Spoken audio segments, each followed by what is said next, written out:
نحمده ونصلي ونسلم على رسوله الكريم أما بعد فأعوذ بالله من الشيطان الرجيم بسم الله الرحمن الرحيم إن الله وملائكته يصلون على النبي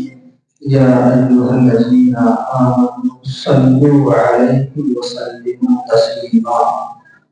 درود پاک پڑھیے اللہم صلی علی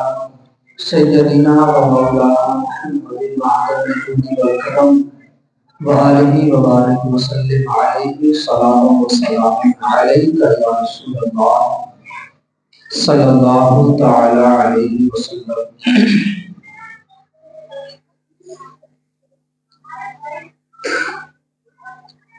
سرکار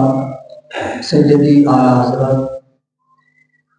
عظیم البرکت ارشاد فرماتے ہیں یا رسول اللہ، زمین و زمان تمہارے لیے، مکین و مکان تمہارے لیے، یا رسول اللہ چنین و چنا تمہارے لیے، بنے دو جہاں تمہارے لیے، یا رسول اللہ بنے دو جہاں تمہارے لیے، ہم آئے یہاں تمہارے لیے، اٹھے بھی وہاں تمہارے لیے، یا رسول اللہ دہن میں زباں تمہارے لیے، بدن میں ہے جان تمہارے لیے، ہم آئے یہاں تمہارے لیے، اٹھے بھی وہاں تمہارے لیے۔ ایک مرتبہ اور درود پاک پڑھیے اللہم صلی علی سیدنا و مولانا محمد معدن الجود والکرم وآلہ وبارک وسلم علیہ صلاۃ و سلام علیک یا رسول اللہ صلی اللہ تعالی علیہ وسلم۔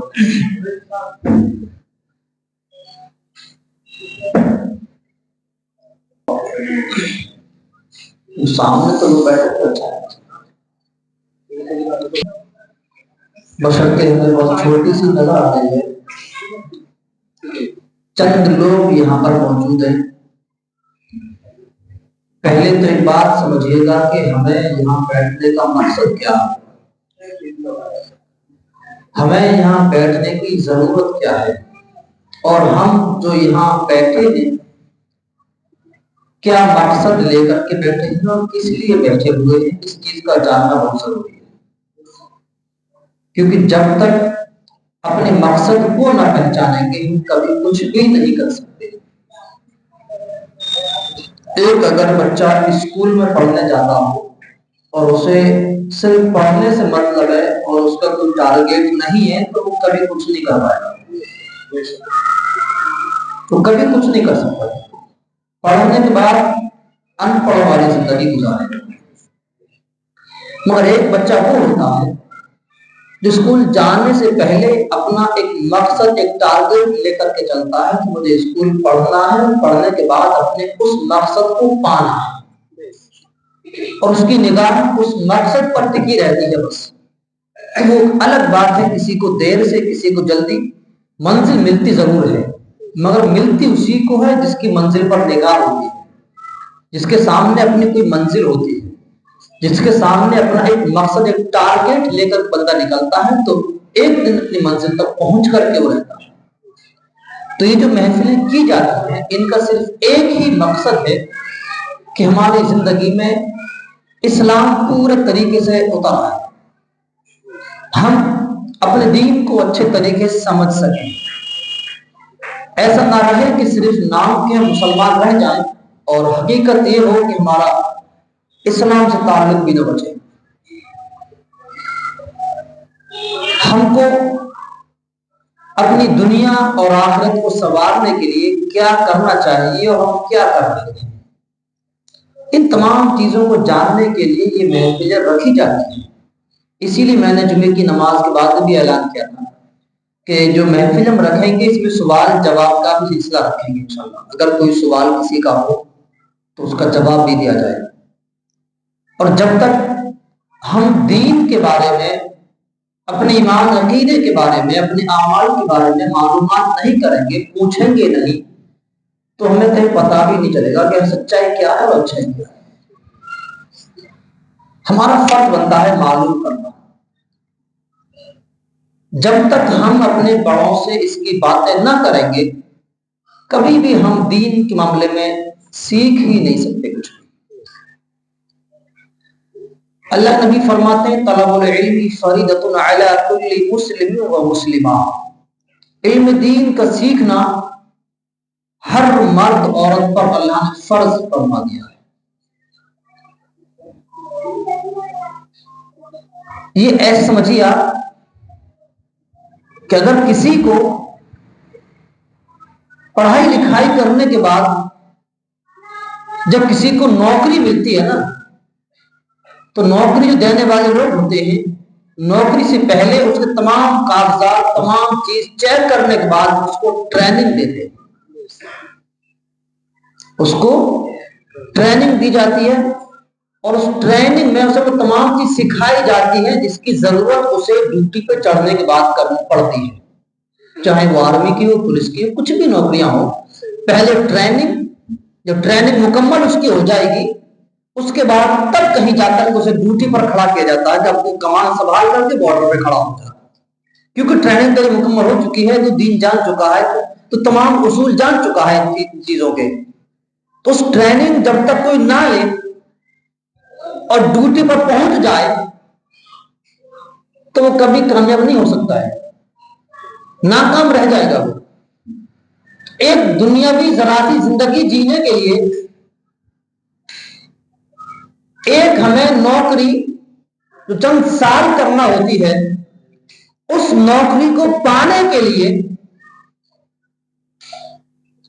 اس نوکری کو کرنے کے لیے جو ہماری نوکری چند سال کی ہے، ہم کئی مہینے کی لمبی ٹریننگ لیتے ہیں، کئی مہینے کی لمبی ٹریننگ، اور بڑی محنتیں کرتے ہیں ٹریننگ کے لیے۔ اور ٹریننگ سے پہلے پڑھائی لکھائی تمام ایجوکیشن بڑی محنتیں، کیوں کہ ایسا نہ ہو کہ ہم کسی اس میں فیل ہو جائے، ہمارا کام خراب ہو جائے۔ مجھے اگر سوچئے، سب نوجوان طبقہ ہے، سب یہ بتائیے ذرا کہ جس زندگی کو ہمیں چند سال ٹریننگ دے کر کے گزارنا ہو، جس نوکری کو، جس لیول کو ہمیں چند سال گزارنا ہے، ہم اس کے لیے بڑی بڑی محنتیں کرتے ہیں۔ مجھے بتائیے کہ ذرا اسلام کے لیے آپ نے کون سی ٹریننگ لی؟ نماز سیکھنے کے لیے کون سی ٹریننگ لی ہے؟ کہ نماز سیکھنے کی ٹریننگ نہیں ہوتی؟ کہ نماز دین سیکھنے کی ٹریننگ نہیں ہے؟ کہ اسلام کو جاننے کی کتاب نہیں ہے؟ کہ دین بتانے والے انسان دنیا میں نہیں رہے آج؟ کیوں ہمیں اتنی لاپرواہی ہماری ہو گئی